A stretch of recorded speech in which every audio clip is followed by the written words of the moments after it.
When did you realize that racing was going to become such a big part of your life?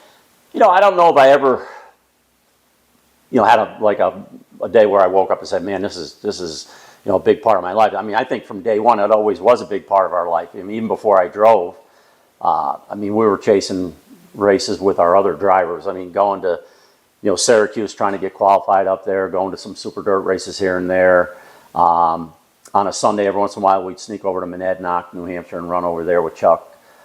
So it always was right there. So I don't know if I ever had a day where I woke up and said, man, this is a big part of my life. I mean, because it was already, right from day one. I don't ever remember not having a race car around, the house.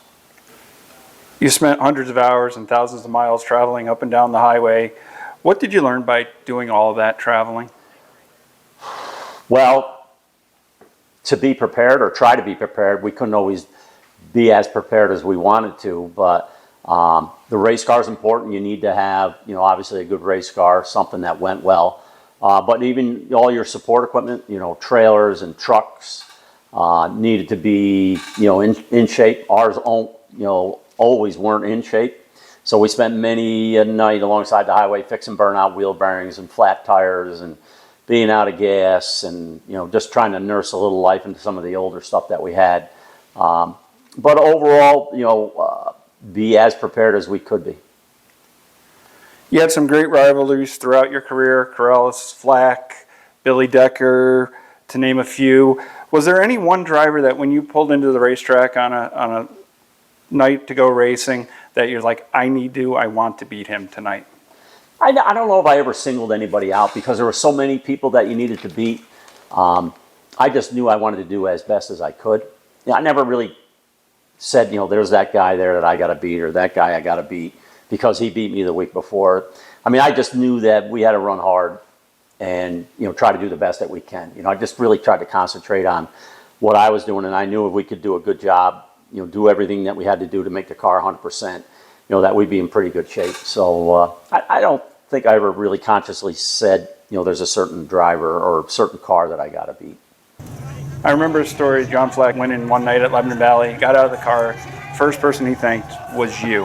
Why was it so important for you to beat drivers at their best? Well, I don't know. It kind of validates what you're doing. You put all that time and effort and money into something. And if you can do well, it kind of makes you even inside say, all right, what I'm doing is worth it, and it's not a waste of time. Emmerich, Wunderlich, Reifenberg, Boomer's Performance, Hoffman Carpentry, all longtime sponsors on your car. What do you give the reason for the longevity and why they stuck with you so long? Well, there's probably a few factors that fit into that equation. Probably a little bit of that is they were all friends first before we actually got involved with the race car. We have a big circle of friends. A lot of friends are in business, so it kind of went hand in hand. We tried to make it fun. We had a good time at it. Seems like when you run better and you have better results, that creates a little bit more interest, and people are willing to step up to the plate and say, hey, can I help you in this way or that way? Can I buy you a set of tires? Or where you hurting? Maybe we can help you in a certain way. So I think everything, just running pretty good, making it fun, and the atmosphere was always fun too as well for the most part. I think there's more than one factor that kind of fits into that.